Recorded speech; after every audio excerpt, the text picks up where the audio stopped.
Oh, excuse me. Mr. Fields, do you mind if we borrow a little cream? Of course not, my boy. Oh. You may have it all. Thank you.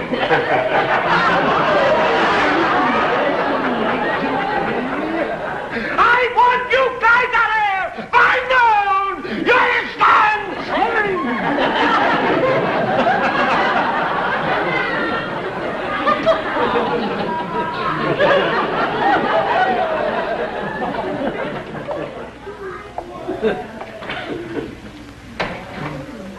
Now, how did you get it up there? Stand on your head?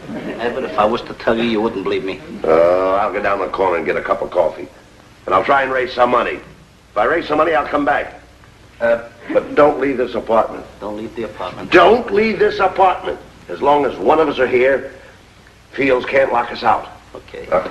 Don't leave the apartment.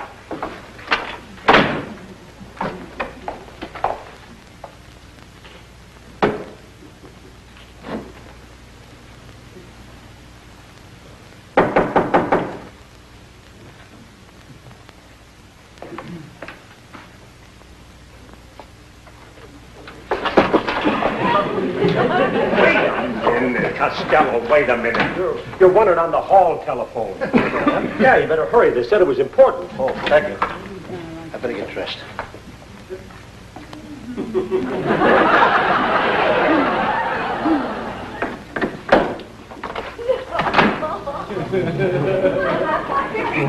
Hello? Hello? Hello?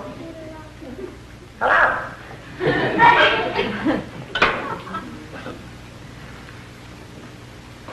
Mr. Fields, Yes? didn't you say somebody wanted me on the phone? Yes, I wanted you on the phone so I could put this padlock on your door.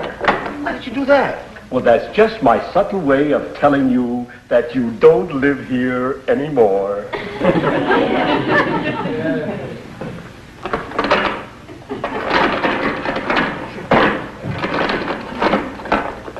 Mr. Fields.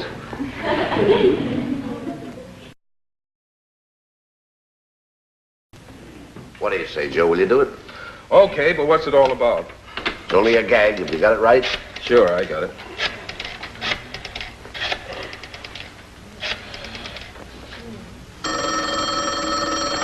Hello, Fields Apartments. Fields speaking. Mr. Fields, this is Mr. Parker of the law firm of Pintock, Perrin, and Parker. I'm trying to locate a Mr. Lou Costello, and I've been informed that he lived at that place at one time. That's right. He did live here at one time. How much does he owe you? Why, nothing, Mr. Fields. We've been commissioned by Mr. Costello's Uncle Rupert in Patterson, New Jersey, to find his nephew. It seems the old gentleman is very wealthy, and his Mr. Costello is his only heir. What, Costello? He's going to inherit all that money? Why, he never mentioned having a rich uncle. I believe they haven't seen one another in many years, and the old gentleman accumulated his fortune since that time.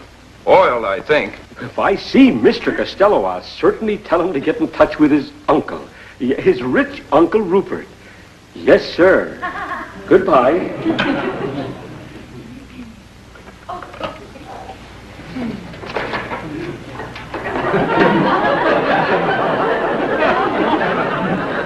Costello, what on earth are you doing out here? You'll catch your death of cold.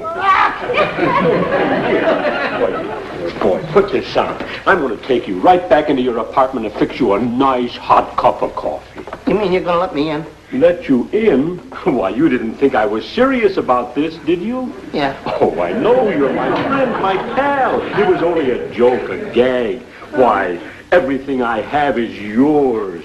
You know that. Now, careful. Easy, my boy. Sit right down here. There we are. Now, get your feet up. That's it. Now we'll make you nice and comfy, huh? Now, I'll go in the kitchen and get you a nice hot cup of coffee. Well, no luck. Well, have you seen that bald-headed moron lately? Has he been around? Hello, Mr. Fields. Here I am. Oh, I knew you were there all the time. I was only fooling, yeah. I was out trying to get some money for you, Mr. Fields, but no luck. Now, did I ask you boys for money? Well, forget it. Forget it. What good are friends if they can't help one another? Share and share alike, I always say. Now, boys need a little ready cash. Well, we ready cash? Well, we could use a few dollars. It's mighty nice of you, Mr. Fields. How do you like that? Only this morning, Abbott was saying to me, Costello, how do you like that bald-headed eagle of a landlord, Sid Fields, trying to take the joint right from under me? He says, that bald-headed monkey of a landlord? He says he'd kill his own grandmother for a nickel. Costello! I'm only trying to show you and tell you that... Pay no attention to Costello. When he speaks, the words comes out of his mouth. You don't even know the meanings of it. I understand. Now, don't forget, if you need some money to tide you over... Well, we could use a few dollars. Of course. Say 100, 200? 200? That's marvelous. Abbott, how are we going to pay the guy back? Well, now, look, you don't want to hurt Mr. Fields' feelings, do you? No. You don't want to insult him? No. Well, I don't want to hurt his feelings, so I took his money. Mr. Fields, Yes? would you feel insulted if you don't take the money? Sure. He would hurt my feelings. You would? Yes. I don't want to hurt your feelings. Could I have 100 too? Boys, I want you to know that I'm sure that you would do just as much for me. Either one of you'd be glad to share anything you have with me. Absolutely. I think he's right. We ain't got nothing anyway. But someday you will, maybe, huh? Oh, sure. Well, boys, remember now, if there's anything I can do for you, anything at all, just let me know, huh? Thanks a lot, Mr. Fields. It's a pleasure. It's a pleasure for me, too. Yeah.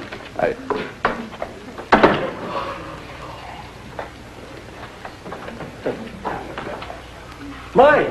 Oh, hello, Mr. Fields. Mike, have I got news for you? Got into this, Mr. Fields. First, he locks me out of the apartment so I can't get in. And then the guy's starting to force money onto us. The guy must be crazy or something. He's just a big-hearted fellow, Lou. We possibly haven't understood him lately. No? No. In other words, he's the salt of the earth. Salt of the earth. You know what they do with salt, don't you? No. They pickle fish with it. Think of it. $7 million. And Costello is the only heir. I don't know. Don't sound kosher to me. Mr. Fields, did you know the man that called you on the phone? Why, sure, a lawyer, or some big firm, Peacock and Pinto? No, Parker and Poop. No, that's not it. Mr. Fields, by any chance, did the boys put the bite on you? What do you mean? Well, want to borrow some money on the strength of this so-called inheritance? Well, of course. Wait a minute. Why, I gave him... Oh, what a sucker you are. I'll bet you Costello hasn't even got an uncle. Mike! What am I...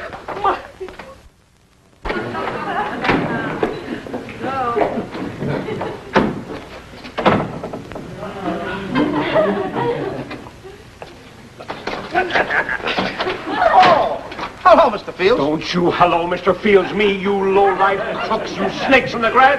Give me back my money. Uh-oh. Now, Mr. Fields, I thought that the... Never mind what you thought. You're crooks, the both of you, and I'm gonna have you arrested. Boy, we didn't do anything. You obtained money from me under false pretenses. That's what for. Mr. Fields, we can straighten this whole thing out. You bet. You can straighten this out in jail. Just a minute. You are an ingrate. I deliberately took $100 from you just so I wouldn't offend you. Oh, that's right. I'm calling the police. Oh. Hello? This is the Acme Finance Company, Abbott. Just what you intend to do about the payment on your car. Yes, just a minute. It's Western Union. Give me a pencil and a piece of paper, quick. Hurry up. Go ahead. What's the matter? What are you using my head for? Somebody better use it. Here. Yes? What's the matter with you? I said this is the Acme Finance Company. Well, go ahead with the message. Yes. Dear nephew Lewis, just learn where you were. Yes. Go ahead. I've got it. Go ahead. What is this? I said this was the Acme Finance Company. Your loving Uncle Rupert. Oh, thank you. Your Uncle Rupert is coming here to visit you. I never knew you had an Uncle Rupert. Oh, yeah, he's a little old fat guy from Patterson, New Jersey. Well, he'll be here most any time now. No. Yeah, but that puts us on the spot. We're financially embarrassed. We won't be able to entertain the old boy. Wait a minute. You got a friend here, Fieldsy. Maybe you're the wise enough. You're nothing like impressing people. Just a minute, Fieldsy. You were just going to put us in jail. Ah, you never know when I'm kidding. Surely you didn't think I was serious about that. Yes, I did. I didn't take you serious. Well, of course not. Share and share alike, remember? Why, certainly. Anything. What do you need, boys? 200, 300? Come on, just leave me a few dollars. Go ahead. Thanks a lot, Mr. Field. You see? Always use your head. Thank you, boys. Just wonderful. Remember, I hope to see and meet your uncle. We'll see that you do meet Thank him. you.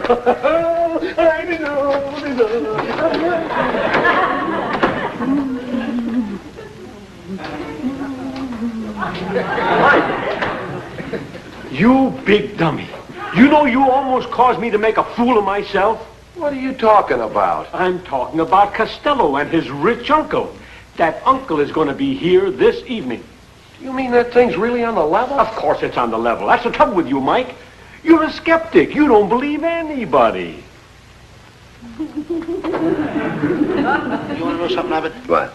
If my Uncle Rupert walks through that front door, I'm diving out that window. Right. He's been dead for 15 years.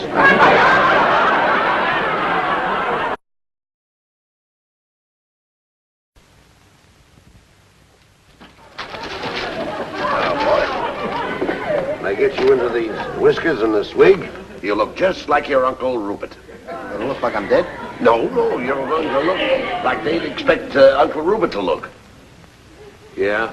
Well, I still think he's a phony. I'll believe there's an Uncle Rupert when I see him. Okay, wise guy. He'll be here any minute. Stick around and you probably will see him. I think I'll do just that. Come on. Shake a leg. It's me. Oh, come on. That's only the beat. Looks like eucalyptus escrant. Come on. Get out the window. Get out the window and listen. Be careful. If you see Fields, be careful what you say to him. All I can tell you, brothers, I'm afraid I can't be two people at the same time. What are you afraid of? It'll all be over tomorrow.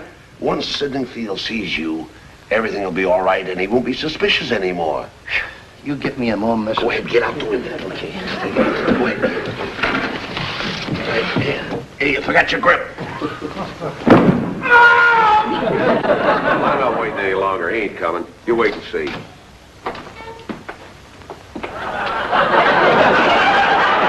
Gentlemen, pardon me, please. I'm looking for my nephew, Louis Costello. Oh, you must be his Uncle Rupert. Well, it's a pleasure to know you. How do you do? Lou has told me, so much about you. I'm Sidney Fields, the landlord. I'm Lou's very closest friend. Your nephew is just like my own son. Fine boy. Fine boy. Oh, you're telling me he's such a wonderful boy. Just a grand boy. A lovely boy. Clever, too. He is indeed. This is one of my other tenants, Mike. It's always a pleasure to meet a fine, upstanding gentleman, an officer of the law, such a credit to the community. Sure nice to meet you, too. Thank you, youngster. Can you tell me, please, where my nephew's apartment is? Oh, right over here, sir. Thank you, sir.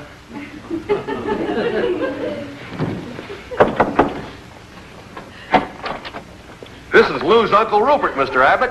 Why, Uncle Rupert. Alexander. Alexander. That's my real name.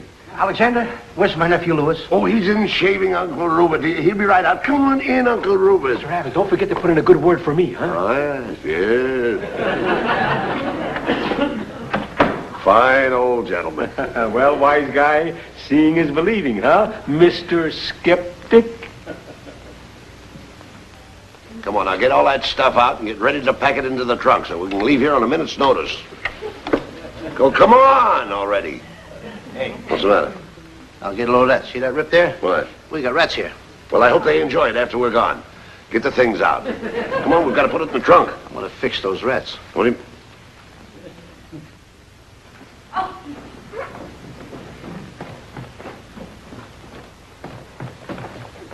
Say, Mike, will you hold this for Mr. Fields, please? Sure, I guess so. Thank you.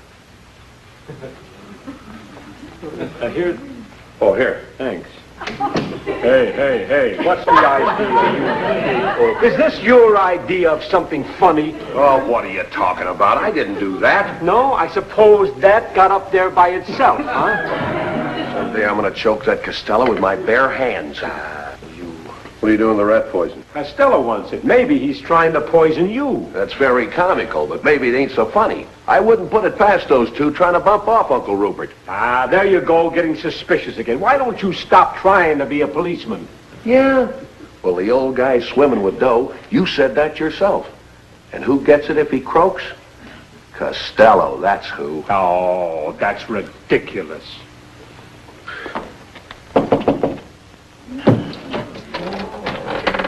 Oh, Mr. Fields. Here you are, Costello. Here's your rat poison. Thanks. Hey, what's the empty trunk for? Well, we're just cleaning it out so we can store it away in the basement. How's your Uncle Rupert? I hope he's feeling all right. Yes, he's fine. He just took a stroll down to the bank. He wants to draw a few $1,000s for pocket money, you know. Well, give my regards when you see him. Oh, sure. Sure.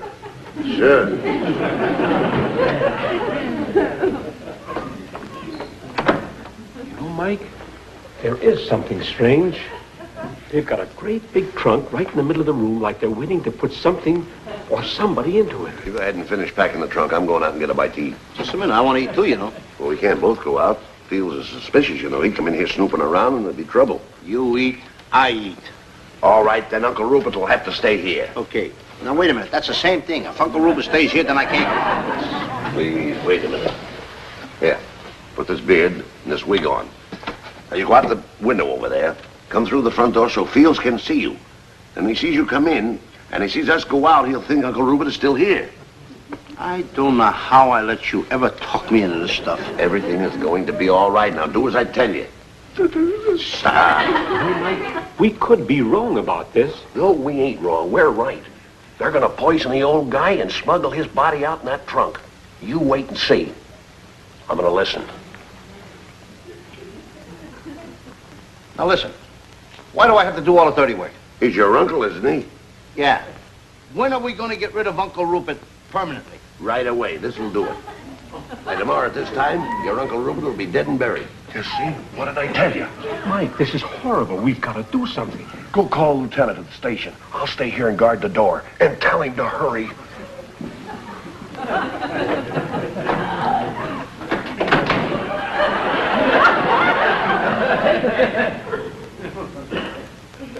Good morning, officer. Good morning, sir.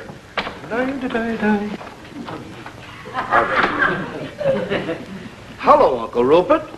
Did you have a nice walk? Oh, yes, I did, Louis. I had a wonderful walk. I went down by the bank, drew out a few $1,000s for pocket money. And I met that nice policeman. Oh, Uncle Rupert, that guy's a jerk. Oh, I wouldn't say that, Louis. He's a fine gentleman. He's a meddlesome busybody. He probably is standing right outside the door now, listening. The lieutenant wasn't in, but I left word. The old man just went in. Shut the trunk down. Shut it.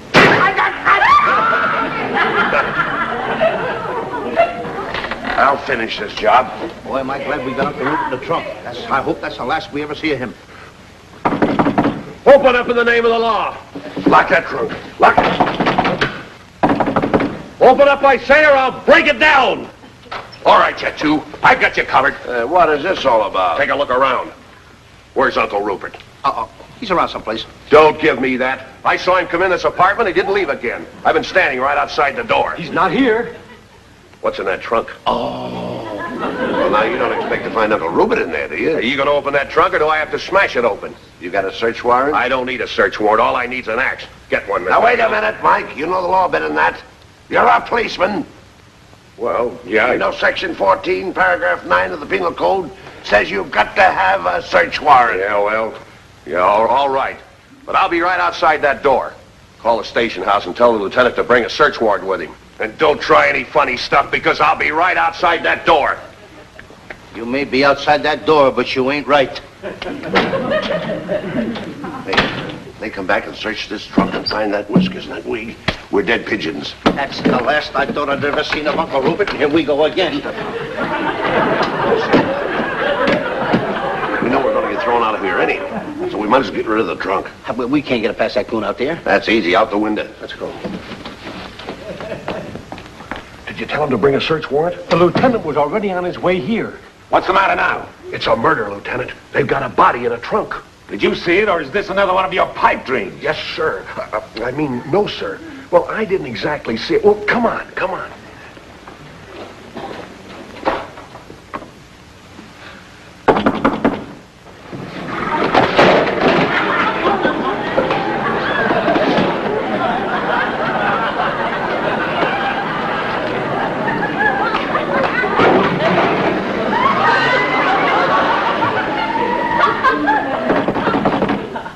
Open up. We know you're in there. Break it in.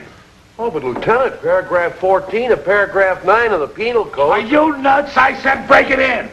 Yes, sir.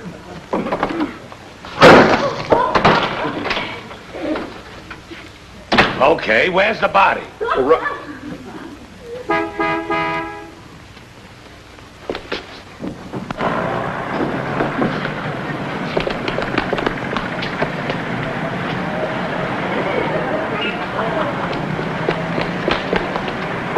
Stop or I'll shoot!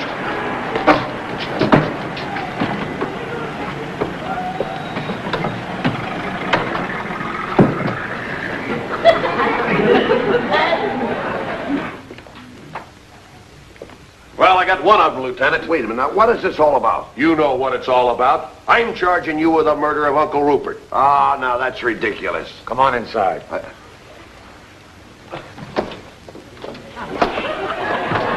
Hello, gentlemen. Uncle Rupert! Who's he? He's the murder victim. You dumb moron. Can't you keep out of trouble? Oh, shut up. And report to me when you get back to the station. Yes, sir. Say, Now, what's this all about me being a murder victim? Well, it's your nephew Lou. He was going to poison you. What? My own nephew Louis was going to poison me? Hello? Yes, this is Bud Abbott. Now, look here, Abbott. What about that paper on your car? Now, Costello, where in the world are you? You better come right home here. This isn't Costello. This is the Acme Finance Company. Your Uncle Rupert is here waiting for you. just a minute. If that's my nephew, I want to speak to him. Louis, you scoundrel! You liver-bellied scoundrel trying to murder me for my money. If it wasn't for this nice young police officer here, I wouldn't have known a thing about you. Look, this is the Acme Finance Company. Everybody there, crazy? This is the Acme Finance Company. Don't shout at me. Nothing's gonna save you from me. And I'm gonna tell you something else, Louis. I'm gonna disinherit you, and I am not gonna leave you one penny. Oh, Uncle Rupert, it was all a mistake. Yes, Mr. Abbott, it's a mistake, and I'm going back to Patterson, New Jersey, and live in peace. I could strangle you with my bare hands. You've cost us $7 million. Well, Mr. Fields, I just didn't think. No.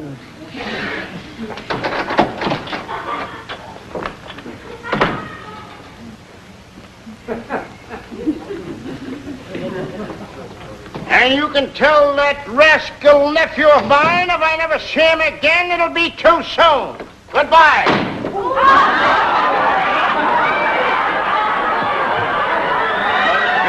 And I am through with my nephew Louis. I don't blame you, Uncle Rube.